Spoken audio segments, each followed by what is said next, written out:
we should be able to see that flash any moment now. But it's going to be right there in that area just to the left of the white tarp.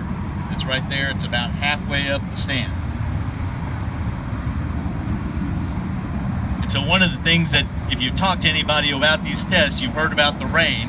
We're going to make it rain. It looks like the wind's not actually going to blow it on us today, but you will see the cloud as it passes by us going that way. So it's going to be raining. That cloud's going to be precipitating down, going out that way to the north of us. And we may get a little bit of rain.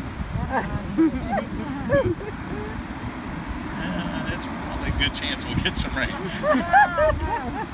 Hope y'all brought your umbrellas.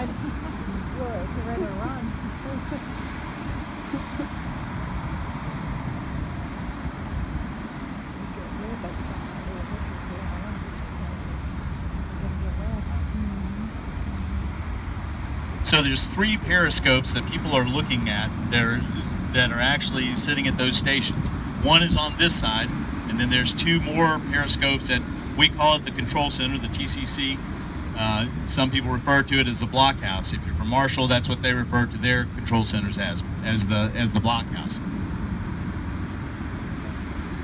But there's those periscopes. They're looking through those periscopes, and they're looking for any kind of additional flash or fires or anything out of the ordinary that we would need to shut the test down with.